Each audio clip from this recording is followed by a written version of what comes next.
first of all, thank you very much, Giacomo, for inviting me to give this webinar.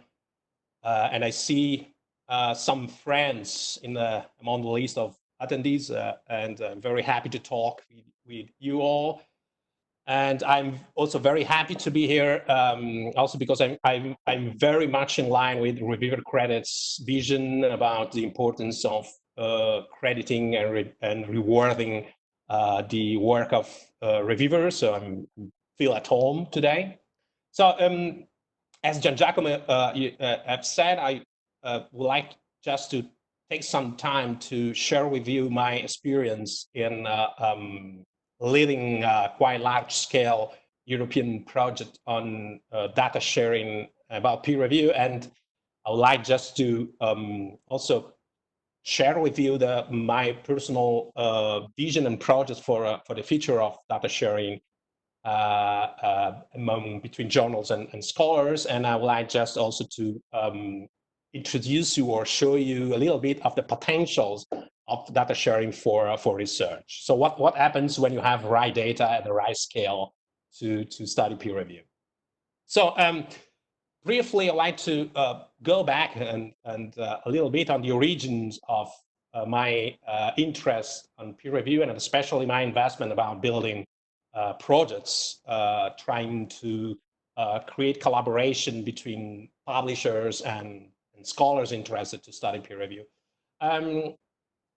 I started, to put together a network for this European project called Peere, which was eventually funded from 2014 to 2018 by the European Commission, from a sense of frustrations about the state of the art of research on peer review and especially on public debate about peer review. So years ago, but it's also today, there's a quite dominant pictures about peer review by many analysts saying that peer review is that it's a dead end, it's broken, and it's inefficient, it's a waste of time, waste of resources, is biased, and so on. And while I value the role of criticism in a scientific community, I also prefer to have this kind of criticism founded or established or grounded in serious data, in serious evidence. And at the beginning, what was my impression was that most of these kind of critical stances about the situation of peer review were motivated by personal anecdotes or personal experience by editors, so there were not really a large-scale analysis supporting the evidence of the fact that peer review was broken or was in a good shape. And so this was the beginning of everything in a way that I started to try to see how I could solve the list or started to improve the situation of peer review research by basically try to build a network of collaboration between publishers and scholars in order to allow sharing data. So basically, the problem of peer review was the lack of data. And so that was the origins of Peere. So Peere was a cost action funded by the European Commission or the Coast Association. And in 5 years, we were able to outreach something like 260 people who basically actively participated to the project by collaborating, going to meeting or workshops, or hosting researchers, or being actively involved in the action.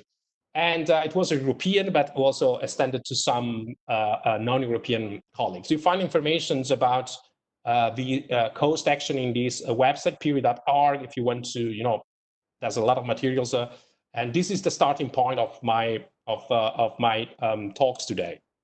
So at the beginning of Peere, when we started to put together this large-scale network of professionals, publishers, people from scientific associations, and academic scholars working on peer review, the first thing we started to try to map the evolution of the field of research. And in this paper published in 2018 in PLAS ONE, co-author with Francisco Grimaldo from Spain and Ana Maruzic from Croatia, we mapped the literature of peer review from Scapus, and we found that there was an increasing interest, an increasing research on peer review, at least from the 2015 on. However, the research community around peer review was fragmented, was lack of collaboration between different fields. You see here in the slide network snapshot of the collaboration co-authorship networks between experts in peer review, and you find a kind of isolated clusters of specialists in studying peer review in medicine, others studying peer review in the humanities, but they did not collaborate actively, and there was really a fragmentation. And this was also found also in terms of cross-references. So there was really some specialized field.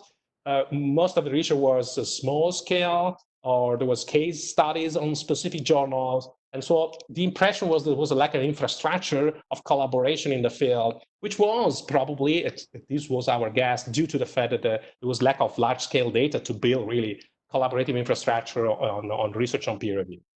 And this was what we tried to solve a little bit. So Peere we put together a collaboration with some publishers and Learner Society. You find our most important collaborators, Elsevier, Wiley, and Royal Society, on which collaborated with us on a data sharing protocol that you find on the Peere website, in which we create conditions and infrastructure to make possible to share data from journals, data from manuscripts, referees, authors, reports, from a sample of journals to our team at Peere.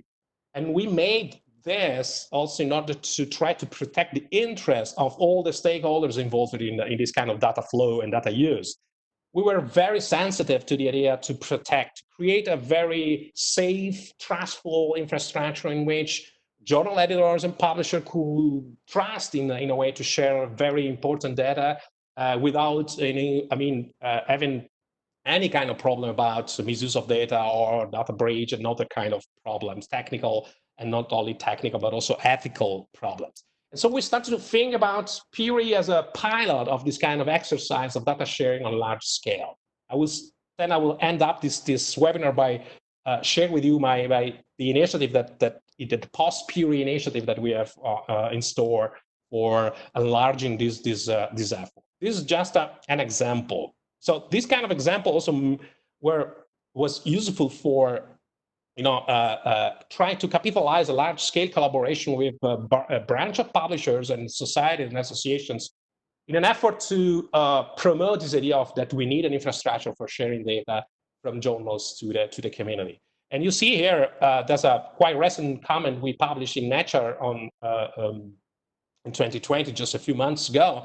And if you see the list of authors of this comment, you find a very quite representative groups of publishers of different nature, not only commercial publishers like Elsevier or Wiley, but Learner Society like the Royal Society, or open science publishers such as F1000 eLife and PeerJ and other kind of actors. And everyone agreed on the idea that we need to build an infrastructure. And so we laid down a vision about how to do it after the Peere F4. And the idea is that to transform peer review in a proper field of research, really well feed by data, we need to build an infrastructure. And in infrastructure, we on regularly base generate flow of data for research. And this kind of F4 is obviously quite valuable also for journals in a way that at the end there's a lot of interest, a lot of concerns about transparency and openness about journals, especially regarding internal data. And we believe that sharing data in a very safe and infrastructure is a form of transparency, is a form of commitment. And at the end of the day, in a few years, we probably believe that this kind of the willingness of journals in participating in these data sharing initiatives could be a kind of marker of their legitimacy, their accountability on the market. And this is also kind of strategy also to try to differentiate good journals from bad journals. Journals able to be transparent, to sharing internal data in the internal process for research and for public scrutiny, and journals which do not because they can't or they don't want, or because maybe if they are maybe predatory and they want to hide their internal procedures. And the whole effort obviously is at the moment we are just targeting very big publishers, but the idea is to use the effort, their commitment, develop experience with them, also in a way to make independent, small, regional journals to benefit from these kind of standards. And so this idea also to collaborate, so big publishers put in effort and being committed in this kind of infrastructure to benefit also small independent journals. So it's a kind of collaborative effort, which is very valuable and has a community good as a point of reference. So, well, let me just now give you some snapshots about potential research that we already have performed on this kind of data that could be even performing more if we will be able at some point to make this kind of data available not only in the restricted group of Peere experts, but also to everyone, anyone interested. These are just examples. So this is an example, the first paper that we developed under the Peere framework, and it was a collaboration with Elsevier. And Elsevier provided data about 5 journals which agreed to be part of an open peer review trial. And these 5 journals shifted from confidential closed to open peer review at the same time. And we got data on the 7 years. So data before this journal shifted to open peer review and data during this kind of pilot. And so we could basically frame this kind of data set as a kind of quasi-experiment. So we got retrospective observation of referee behavior, referee attitudes before and during the pilot. So we could test if shifting to open peer review could have compromised or affected referee behavior or other kind of important factors of the peer review process. So the size is just over that. So what we found in this paper, which has been published last year in Nature Communications, was basically that shifting to open peer review did not compromise the willingness of reviewers to accept their task, their commitment. We did not find any gender or difference. We found that junior scholars are more keen to accept reviewing under open peer review than mature or more senior scholars. We found that there's a slightly propensity of referees to be more positive under open peer review than under closed or confidential. So you see here a qualitative picture of the types of recommendations where peer review was confidential and when peer review was open. And you find that under open peer review, you find a little bit of a distribution of recommendation slightly moving towards more minor and acceptance recommendation than rejection and major revision. And we found interesting evidence about the fact that open peer review did not compromise the inner working or function of peer review. However, we found that only about 8% of referees in these 5 journals agreed to sign their report. So agreed to have their name in when the peer review reports were eventually published together with the paper. And we did not find very factors of this kind of attitudes we did not find gender implications. We did not find anything relevant. We found that most of the referees, the majority of the referees, were a little bit not uncomfortable to sign the report. And we found that whenever referees agree on everyday name into the report, together with the reports, this was when they recommended to accept the paper. So when referees recommended to reject or recommended very strict measure revisions, they did not want to have their name on the paper, on the referee reports together with the paper.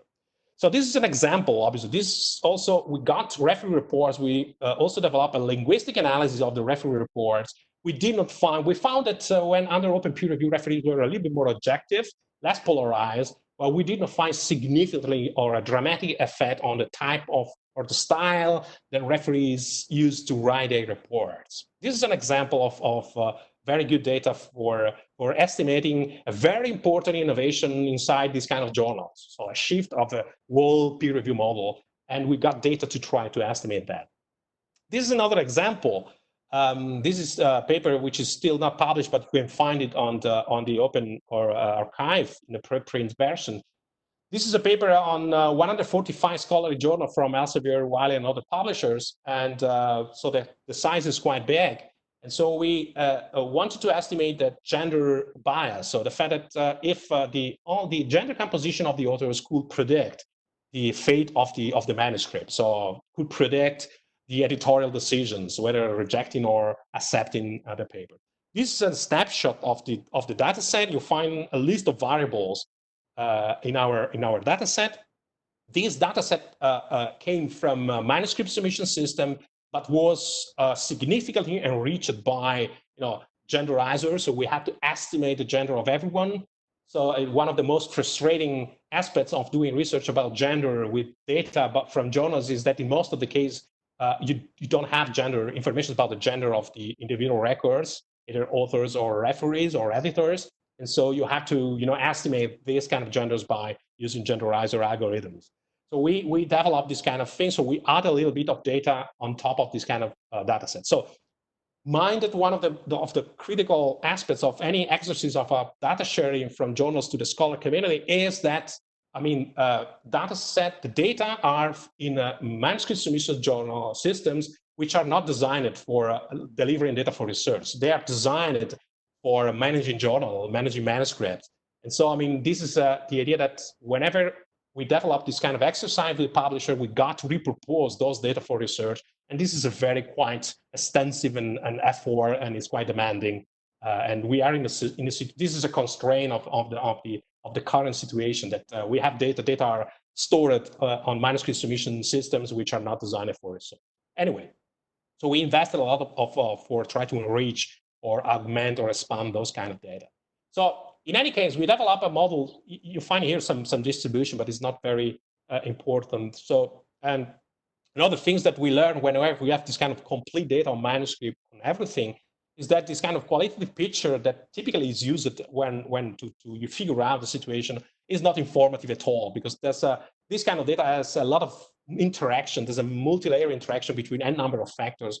And whenever you stop looking at the qualitative picture like this, a distribution, you get to a conclusion which is completely wrong when you build or you use more a serious kind of statistical analysis on this kind of data. And I would like to show you this.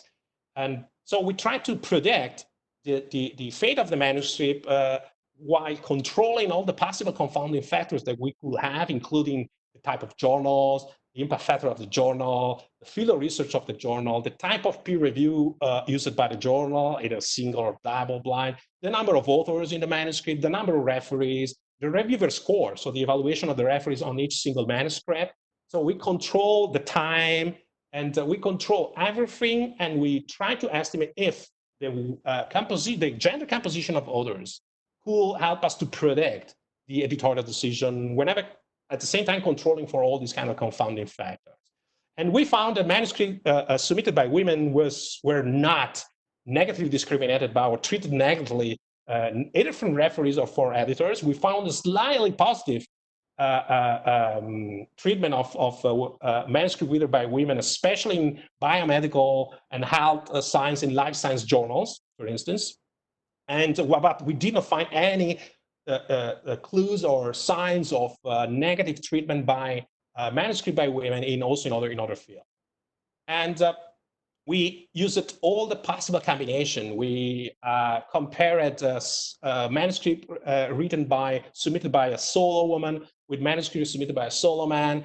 We found we controlled for the position of women in the list of authors, first, last authors. We create a women proportion by measuring the gender composition of all authors. We control for the gender of referees and the editors. We did not find significant gender bias or discrimination in terms of how the manuscript by women were treated during the peer review process. What we found was very intriguing, was that editors systematically tend to match manuscript written by women with women as a reference. This is quite consistent finding, this kind of propensity of editors to match authors and referees by gender. But we did not find significant traces of women discrimination during the process. Obviously, we found that probably women submit less. So this is another problem that we would like to probably consider a little bit more in the future. So here is an example. We developed Bayesian network estimating, considered all the possible interaction between these factors and try to estimating the probability of success of the paper. Our Bayesian network was able to correctly predict 87% of the manuscript. So it's quite good prediction.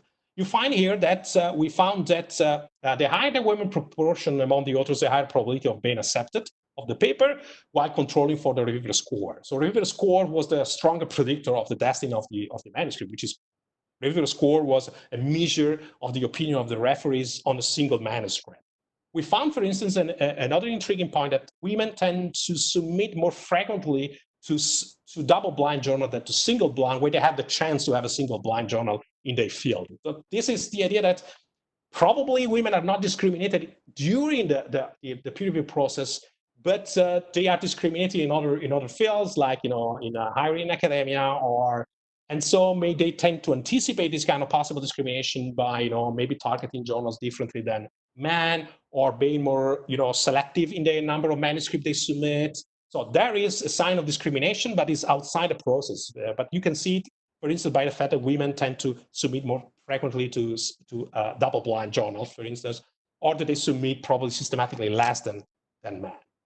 So this is an example of research that we have found. Here, for instance, is the probability of final acceptance predicted by our model, controlling for the reviewer score, which is the opinion referees on each single manuscript, when you compare solo men and solo women papers. So you see that the differences are very, very minimal. In any case, something like 4 or 5%, the more positive treatment of paper by women. So it's slightly different. So this makes us, our impression was the system of peer review was quite solid, quite robust. This is the impression across different journals, by the way, in different fields. This is an example. Another example, more recent, this is a very under preparation, is a joint collaboration with the Royal Society. We got all the Royal Society data from 10 journals from 26 to 2017. There's an error there. And so the idea here was, because the Royal Society dataset included also the manuscripts, so we could control also we got access to the initial manuscript, and we could control the evolution of manuscripts over time. So we wanted to try to understand how to study not specifically the quality screening functions of peer review, but how peer review can contribute to develop papers, develop better manuscripts, help authors to improve their manuscripts. So this is an example of the important functions of peer review, which is not just screening, but also improving or developing papers. And we racked our brain for quite a long time to try to understand how to measure these kind of developmental functions of peer review. And now we just have some first examples about that. First of all, in this, we found a very intriguing result is that the reviewer score, which measure the evaluation of referees as a proxy of the quality of the submissions of the authors, fits quite well with the number of citations of these articles when these articles were eventually published. So it seems that referees were more or less able to predict the quality of the manuscript. There's a good correlation between higher the reviewer score of the manuscript at the first initial stage of peer review, higher the expected citation controlling for years and expected number of citations on the same journals, when the manuscript is eventually published, which gives you an idea that probably the system is quite good working.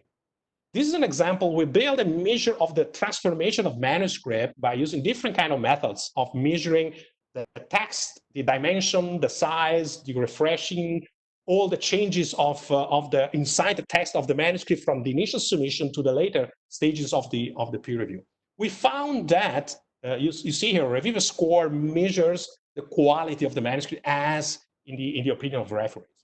You see that here, you see that this kind of blue line, there is the correlation. This is a measure of the distance between a measure correlation between review score and the Leverstein distance, which measure how much a manuscript has changed over time. You see here that it seems that peer review is working more in transforming manuscripts of relatively or bad quality than transforming manuscripts of high quality.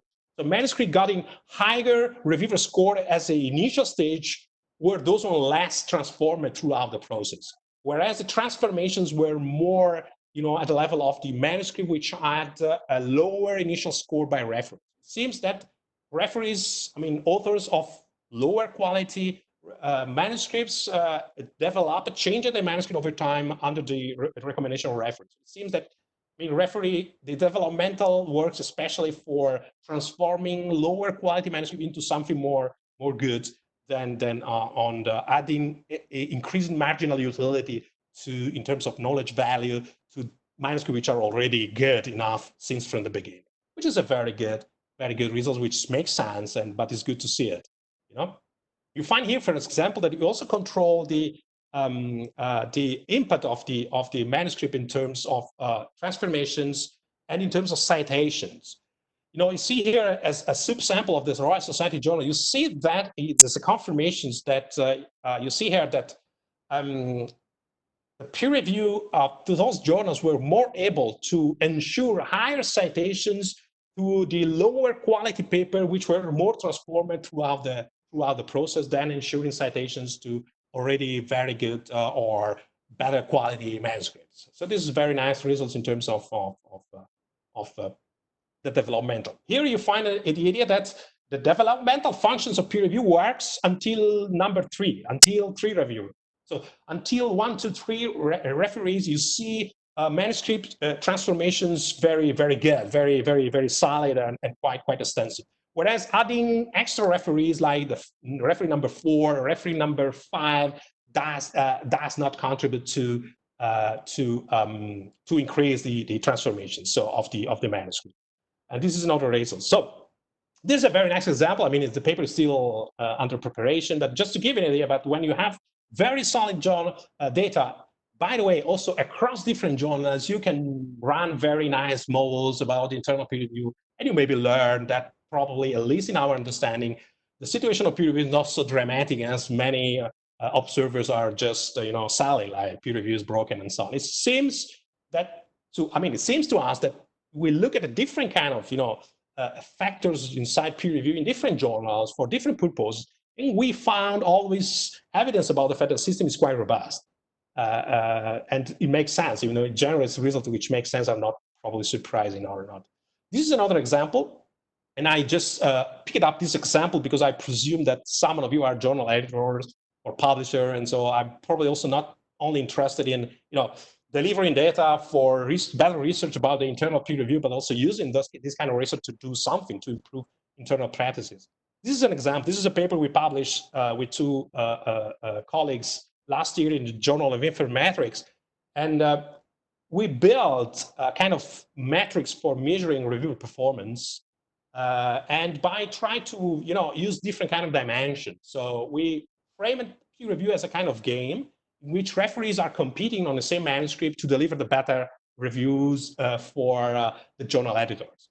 And so we simulate, we got data from a journal, but we use this kind of data to simulate a kind of game based on the single manuscript. And the game was based on the 3 dimensions: the report length, so the number of words containing in the review reports depending on the recommendation. So the idea was that if a referee is recommended to accept the paper, we don't want as editors to have a very long kind of sentence. We are very good at saying, take the paper is another prize because of that. Whereas when we receive as editors referee reports recommending to revise or submit a paper, we want to have very informative content to help authors to try to understand what to do to revise and resubmit their paper. So we estimate that we want to have a report more or less informative depending on the recommendation of the paper. We also measure the delivery time of referees. We want to have a very informative report, especially for rejection or for major revision, and we prefer to have it in a reasonable amount of time, a shortest time. And basically, we also use these kind of dimensions of, we add the capability of reviewers to try to influence the editorial decisions or to predict the editorial decision by using the recommendation. So we play this kind of game inside the data set about referees of a journal to try to rank the performance of referees, not using only delivery time, but not only using report lengths, but using a multidimensional model, which could be also enriched. These were only 3 dimensions which were interested in, but you could basically use also with our model different kind of dimension. You could enrich, you build your own dimensions, and the system is quite working. This is an example. This is the list of our ranking algorithm that we applied to this kind of internal data set. And the algorithm was quite good, as you see here, to not obviously to measure differences between referee ranked number 200, referee ranked number 201. So our interest and the purpose of this kind of algorithm is to isolate outliers, is to identify who is doing very well, who is performing very well in my journal, and which maybe probably I can even consider to invite that referee performing very well in my editorial board, or to reward him or her more intensively for his or her commitment in my journal. And on the other side of the curve, we find those ones performing very bad. And so you might probably consider, and this is what I have done in my journal using this kind of algorithm, the journal I edit. And I went to see if in the worst performing referees, I could find some names of members of my editorial board. And I found some. And so what I used, for instance, in this kind of was to co-opt new members of the editorial board, those who were performing better, which were not members of the editorial board of my journal. And I invite to leave some editorial members of my journal, which were very worst performing for years and years. So this is an example of a matrix, of a ranking, which is based on data, which could be scaled up to different kind of journals, which is obviously needs to be fed with very nice journal data, and could be used exactly to try to reward outstanding contributor and to maybe, penalize those one not contributing so much. So this is just an example of snapshot. I would like to just to announce that a recent project is about COVID. So we are partnering with Elsevier. We signed an agreement last week. We will have all data of all Elsevier journals for a time window of some years to perform a systematic analysis of the gender penalties during COVID. We want to understand if women were penalized during COVID in terms of submitting less manuscript, being less invited to referees, or being less active in reviewing. And we want to also control for the geographical dimensions, so the geographical origins of authors, to try to understand if the lockdown measures in different kind of countries have generated this kind of a wave of propagation of gender penalties during this kind of lockdown measures. This is a project just starting right now, but I'm quite enthusiastic about this project because we will have all data of all Elsevier journals, all journals in our data. This is very fantastic. However, I would like just to end up, if I have some minutes to, as Giacomo was saying, we were working to try to make this kind of Peere scale up, and not only, so Peere was a pilot. This is my vision. So Peere was a pilot used to try to develop mutual and collaboration with publishers, and to understand how to manage, handle this kind of project of sharing data, and to understand which kind of characteristic an ideal infrastructure of data sharing between publishers and scholars should have. And we have learned something now.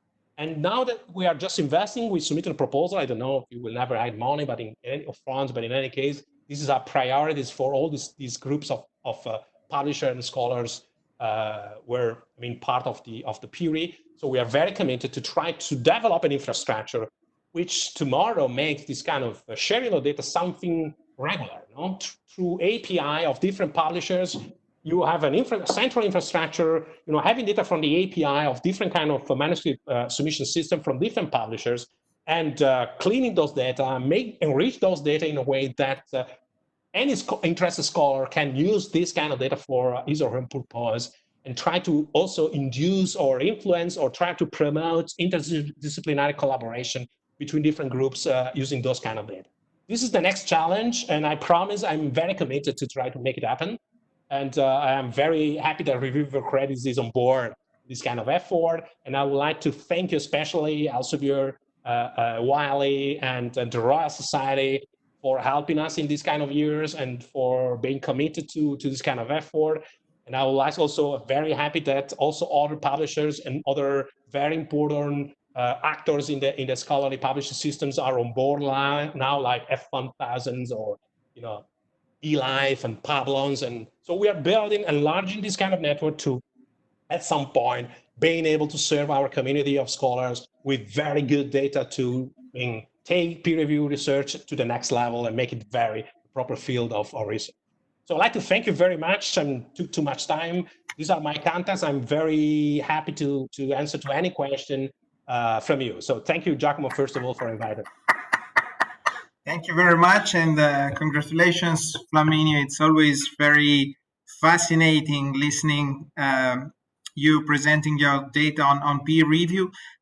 Once again, I invite all our colleagues to send questions through the chat system. Some questions are coming, so I'll start and read them soon.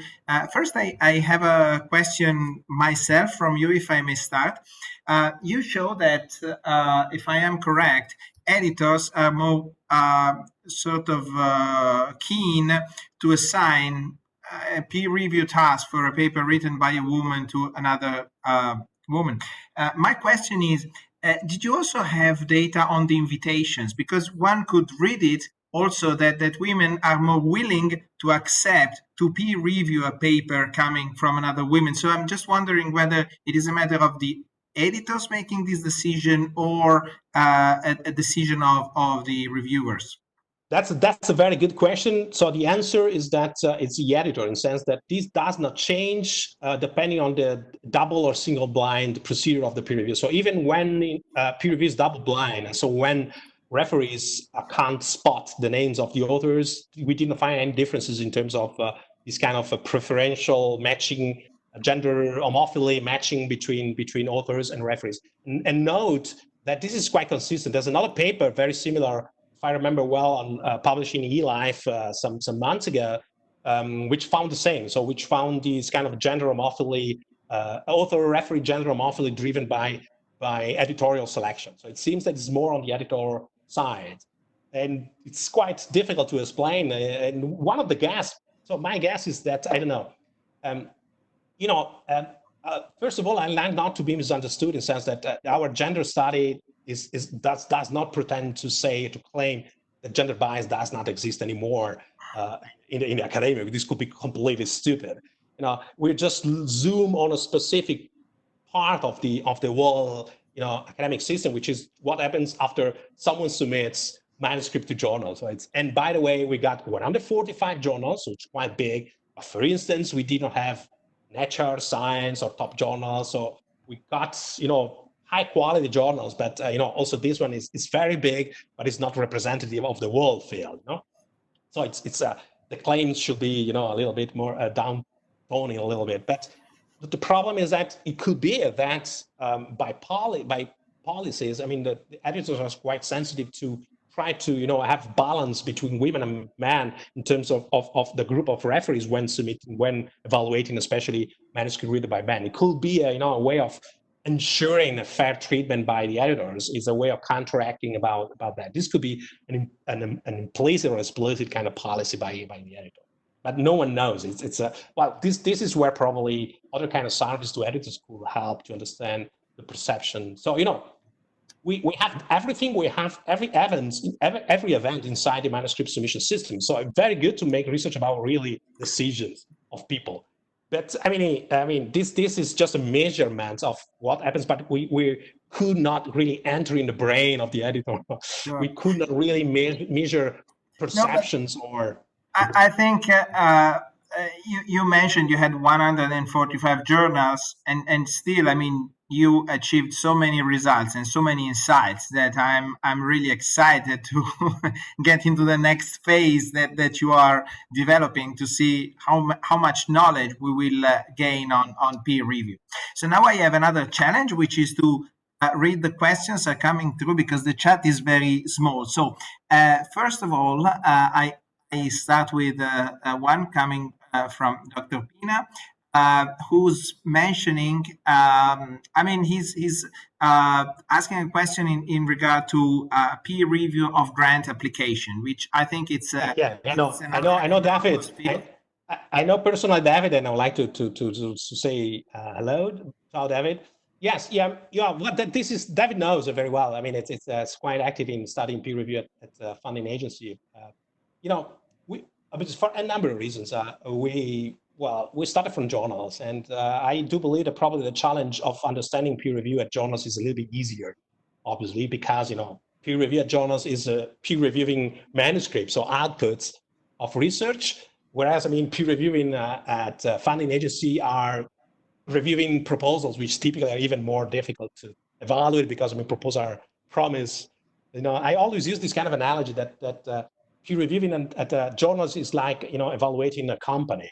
There's a accounting, there are numbers, there is a budget, and if you decide to invest in a company, in a real company, in a manufacturing company, in an existing company, you have some numbers.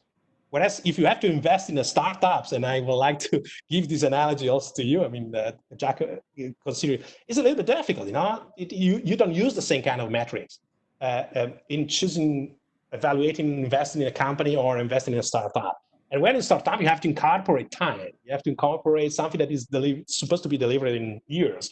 So you have to predict something, and it's something very difficult. So I tend to separate, peer review at journals and peer review at funding agencies because it seems to me there are different kind of challenges, obviously. However, we are, engaging. I remember what David knows that we got this kind of meetings at Brussels with some funding agencies. Also, funding agencies are interested to evaluate, assess the internal peer review procedures more systematically. And there are projects around Peere and around people in our networks working with funding agencies. And David is one of these, and is doing very well. And obviously, the problem is, and David knows well, that whenever you study peer review at journals level, journals are similar. Independent from the publishers, journals are the same beings, and the same entities have the same data. And so you can pull together everything in a single data set, and you can anonymize journals, you can ensure everything quite good, and it's not a problem. If a journal of sociology is from Elsevier or for Springer Nature or from Wiley or Royal Society, it does not matter. These are the same thing. Whereas with funding agency, proposal and funding schemes are very peculiar, very specific, very different. You can't, for instance, put together data about peer review at ERC and data at peer review at Marie Curie or at cost. They're completely different kind of things. So you can't put together, and this complicates, because I do believe that whenever a system can be scaled up, you can ensure to protect the interests of everyone very well. All the stakeholders are very protected. You anonymize everything. No one can recognize anymore if that journal is from Elsevier or for Wiley or for the Royal Society or for whatever. Whereas with funding agencies, probably impossible. And it's possible to put together data, and this creates a lot of problems for funding agencies to accept the risk of sharing data especially about the rejected proposals. And by the way, that's a lot of complications about that, which probably requires a little bit more of attention. Okay. Okay. So just going to another topic you touched upon, I take the freedom to, for the sake of time, collate a few questions. There's a number of questions that came through in regard to the different peer review models. Double blind, let's say single blind, open, so the complete extremes. And there's questions in regard to, let's say, the quality of the peer review, if you can judge in any way whether either system is associated to a higher quality. And the other question is in regard to, well, let's start from this one. How would you tackle this question? Is it possible to judge the quality according to the system? Someone mentions it could be interesting to do a sort of randomized study or something like that on these type of question. What's your take on it's very good. This is a very interesting question, and especially I like this idea of the randomized trial experiments on peer review. So, I mean, I think that what we have done is just, is more classical. So we just have observational data. So we just always run observational research. So then never really run randomized trial. Whereas, I mean, there's a lot of journals and publishers, especially, I mean, I remember, for instance, the case of B&J is quite influential, which on regularly basis they run internal randomized trial to estimate, the input of modifying something. And I remember, for instance, the B&J trial on the quality of training or reviewer training, which they were, measuring whether being exposed to training make reviewers reviewing differently and with different kind of trainings, distance or focus groups. So I like this kind of training. However, I mean, it seems to me that experimental research is quite good at the level of the single journal, in which the journals can control everything. So it's a very super tool for journals to understand what is going on. Although, I mean, there are also quite some cost and risk in the sense that whenever you run randomized trial control in your journal on referees, you might assume that this could leave a compromise, the willingness of referees to review. I mean, it's costly, obviously, it's risky. It exposes referees to different conditions, and it could also include some ethical implications whenever you want to, maybe study gender bias and this kind of stuff. So it's a golden standard. It's supreme, but it's also probably limited in some extent. Where observational data are limited, but I mean they don't touch the system. They don't compromise the inner workings of the system, and so that's why I prefer to know.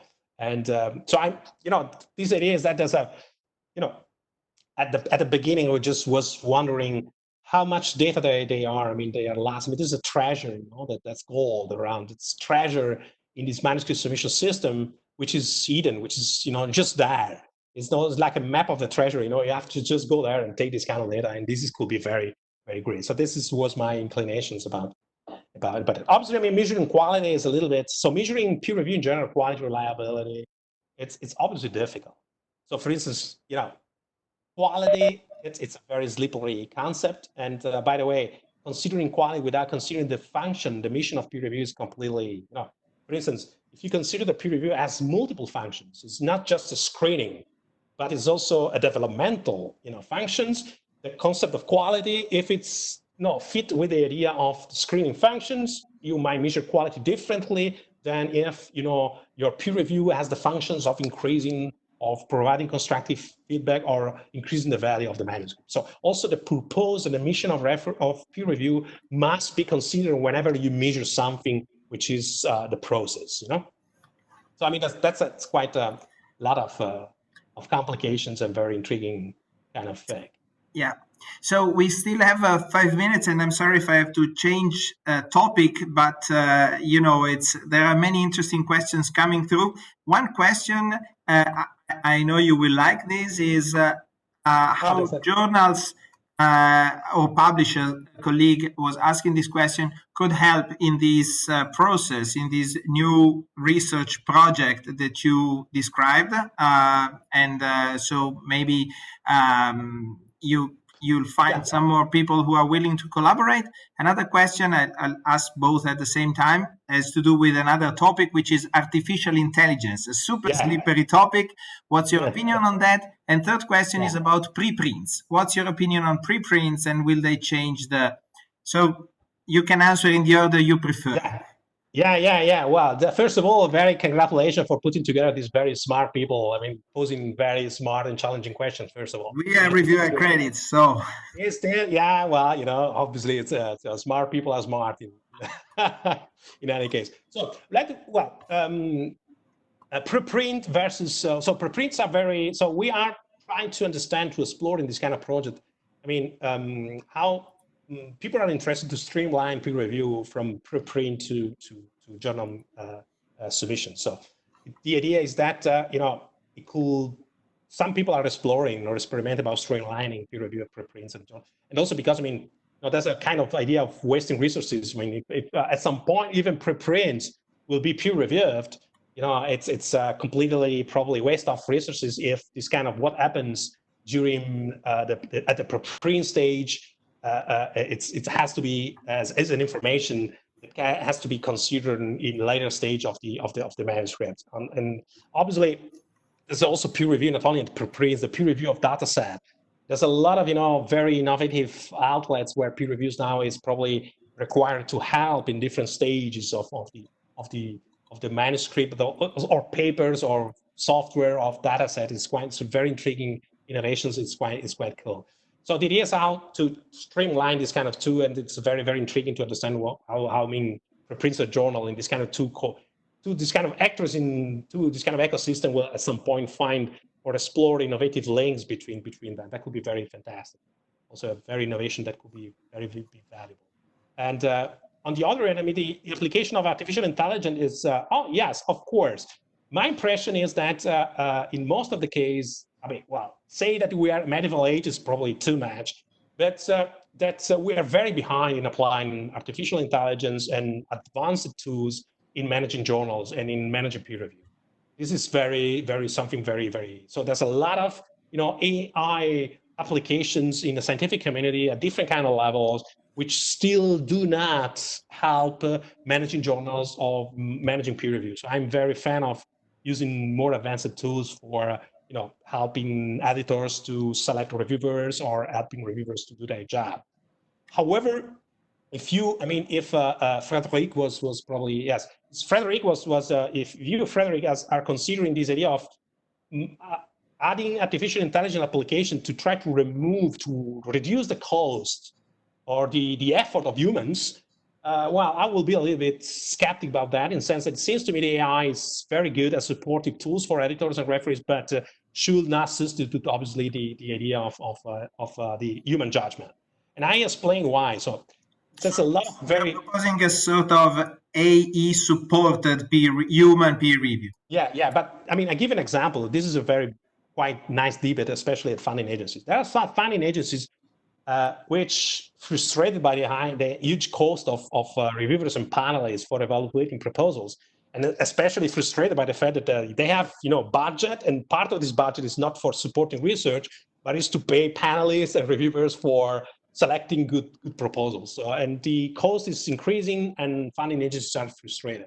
So as funding agencies start to apply or use artificial intelligence for instance, random allocations or and using mechanisms of lotteries or random lotteries to try to help a little bit this kind of mind that I mean, we need another human say that we are wrong or right, because this is a fundamental learning experience of science. So we learn as authors by receiving referees' comments, because these referee comments come from another colleague, where even if we disagree, but we need to learn. So I need to win a project, and when this kind of project has been evaluated by scholars, because I also can learn how to remove it, and I want to learn whenever I have rejected, my proposal is rejected, I have to learn from comments of reviewers on why my proposal has been rejected and how to write it better next time. If we basically apply an artificial intelligence, very optimal kind of mechanism to randomize these kind of decisions, people will never learn from their mistakes. We never have a source of learning. This is very kind of problematic. So I'm a fan of AI, but not substituting expert judgment, because this is something that we need to learn how to do better, proposal and research in general. I don't remember what was the first question. If someone wants to help and participate in this research project. Well, I was missing. I'm not a marketing guy. That's losing one of the most important point. So I'd like to thank you. I mean, so first of all, I'm telling to all journalists to contact me personally and to try to understand and to try to talk a little bit and know each other, and I'd like to understand what are the the ideas and so on. Secondly, I mean, we have submitted a proposal, so we're just waiting. There will be some months, but anyway, it just my goal is to by the end of the year, maximum the beginning of the next year, 2021, to be able to understand if I have this kind of funds for building this infrastructure, either with the European money or with other kind of sources. And whenever we'll be able to do that, which will be very, very important, and this will be a project open to anyone, to any journal, especially to independent small journals, which does not have big giants or big support by publisher on their shoulder. I mean, it will be fantastic to have them on board. So I mean, it's just a patience. I'm doing my best to try to do that, but it depends from the referees of the proposals, but I'm committed on that. If you read this kind of natural comment I have just posted and added in my slides. This is a vision. So this is something that everyone wants to have. So if I don't do that, there will be someone else doing it. If we don't do that with European money, we'll do it with other kind of funds. But it's something which is timely, is vital, is essential, and also publishers very value that, independent from their positions, their priorities. So it's just a matter of time. So in case, just be there, contact me. We'll keep in contact, and at some point when everything will be ready, we will jump on it. Okay. Thank you so much, Flaminio. I think our hour is over. There were questions also coming through in regard to sharing the presentation, and Flaminio was kind enough to allow us to record this webinar, and we will put it on YouTube in a matter of a few days after a little bit of editing. So I just would like to thank you once more. It's always fascinating listening your talks, and all our colleagues for being with us this afternoon. And I hope we will be meeting very soon again with Flaminio and maybe someone else for a further discussion on these topics. Thank you very much. Thanks to you, Giacomo. Thanks to all the staff for reviewer credits. You're doing very well. This is very vital. There was an incredible branch of smart people, and I love it to be here. Goodbye. Take care.